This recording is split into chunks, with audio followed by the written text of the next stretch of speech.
All right. In this chapter, chapter 18, we're going to talk about leases. And that has changed quite a bit over time.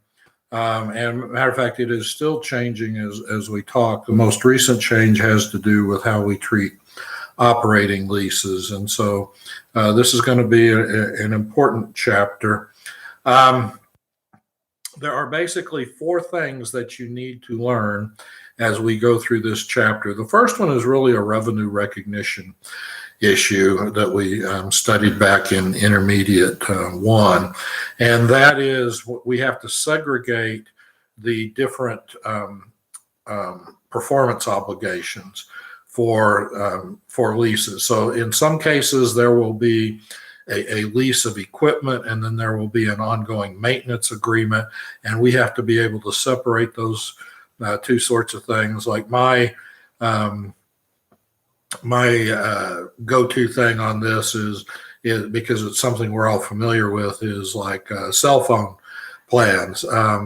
If you sit there and you say, if you sign up for a 2-year cell phone plan, then you get this particular cell phone for free or for a greatly discounted price. Well, they're really not giving you anything for free, right? And so we have to divide that performance obligation between how much goes to the sale of the phone and how much, which is going to be an installment sale over the time, and how much is going to go to the lease for the subscription, actually for the cell phone plan itself.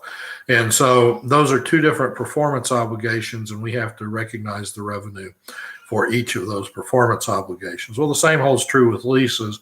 How much of it might be will be the lease for equipment or lease for a patent, how to do something for a certain period of time.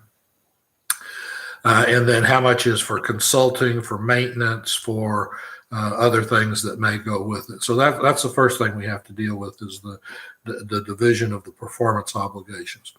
The second thing that we have to deal with is the separation between, is it an operating lease or is it a capital lease?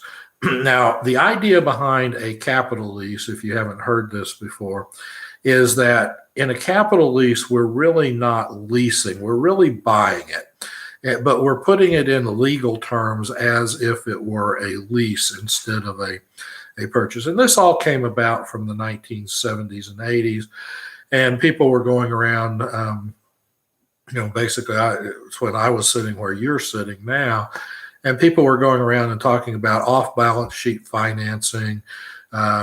You would sell a building to somebody and then lease it from them, and so you wouldn't have the mortgage obligation on your balance sheet, and so you were just making monthly payments as if it were rent. And back in those days, that's literally how we accounted for it, is we just say that it was a lease expense and for the debit, and the credit would be cash for what we paid for it every month or every year, whatever it was. And that was how we accounted for it. But the truth is, under certain conditions, it's really more like a sale than it is a lease. And so FASB has come up with 5 tests.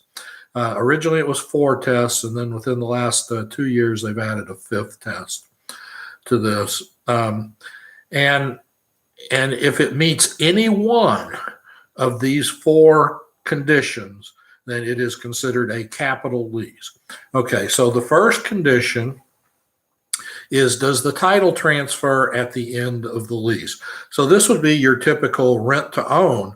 If you go down and get a couch or a TV at one of these rent to own places, you pay for it for 48 months, and after 48 months, it's yours. And so the title transfers to you. So if the title transfers at the end of the lease, then you're really buying it. You're not really leasing it. And so we treat that as a capital lease. The second obligation on that is if there is a bargain purchase option. Now, what we mean by a bargain purchase option is that the price for you to buy it at the end of the lease is so much discounted over what the expected value of that asset is, at the end of the lease, that you basically would be a fool not to buy it. For example, let's say that you went out and you leased a $30,000 car for a 3-year period of time. And at the end of the 3 years, it's expected that the value of this vehicle would be $15,000. But in the terms of your lease, you are able to buy it for $5,000. Now, are you going to buy it? Well, of course, because even if you don't want the car, even if you're going to turn around and sell it, you can buy it for $5,000, you can sell it for $15,000. You're going to buy that thing, right? And so that's what we talk about, a bargain purchase option, where a lessor would be inclined to make the purchase under normal operating conditions. All right, so that's the second one. The third one is if your lease agreement is for 75% or more of the expected life of the asset. So, for example, if we lease a piece of equipment for 4 years and it has a 5-year expected life, well, that's 80%. And so essentially we are getting all the the bulk of the economic value out of this lease, out of this piece of equipment. So essentially we're kind of buying it. And so if it's, if the lease term is more than 75% of the remaining life of the asset, then it's considered a capital asset. Now, there is one caveat here, so that if the asset is in the final 25% of its life, then this test is not invoked. So using our same piece of equipment that lasts 5 years, if it's been leased out for 4 years prior and we come along and lease it for 1 year, well, we're in the last 20%. So we're within the 25% of its expected life. And so we would not have to count this as a capital lease. It would be an operating lease because we're within the 25% of its final life. The fourth category is if the net present value of the lease payments is 90% or more of the fair market value of the asset.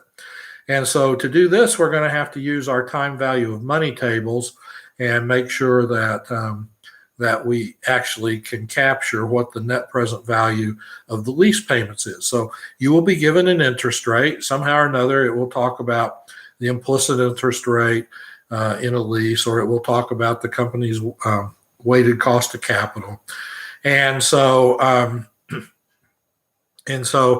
we will we'll look at that. And so if it's 90% of the if the lease payments are 90% of the present value, then it is a capital asset. Now, the final one that they just added a couple of years ago is if the nature of the asset you are leasing is so specialized that it is of no use to anyone else, then it is also considered a capital lease. So that's a brand new one. And in our problems, we'll just have to explicitly say that there's no use, or this is a highly specialized piece of equipment that no one else is likely to find a use for, something like that. So it's basically, if it's the only value is in the scrap of it, then that's probably going to be a capital lease. So that's our 5 criteria. And remember, on the 5 criteria, it's if any one is met, then it is a capital lease. It doesn't have to meet all of them, doesn't have to meet a majority of them, just have to meet one. Now, the interesting one is when you get down to the when you're on number 4 there, the 90%, the net present value is 90% or more of the fair market value of the asset, based upon the interest rates, because it's possible for companies, different companies, to have different interest rates. Somebody might be a very high credit-worthy company and get interest rates at prime, now what, about 2-3%? And somebody else might be considered high risk and are having to pay 10, 11, 12% interest. So it is entirely possible under that particular categorization that it is a capital lease to one party and it is an operating lease to the other party. Now, we won't get into that too much in this chapter, and I won't test you on that on the exam, but that is a possibility that is dealt with in the professional literature from time to time. So it's something to be aware of and something to realize. All right, so those are the first two things. The other two things that we have to deal with, pretty obviously, we have to be able to do the journal entries and account for a operating lease, and then we have to do the journal entries and account for a capital lease, and additionally we have to know how to show those on the balance sheet as well as the income statement and the journal entries. All right, so those are the four things. It will become a lot more clear as we go through the various problems, and it'll make a lot more sense having this brief little explanation of what's going on. And so I will see you in the problems, and I wish you well.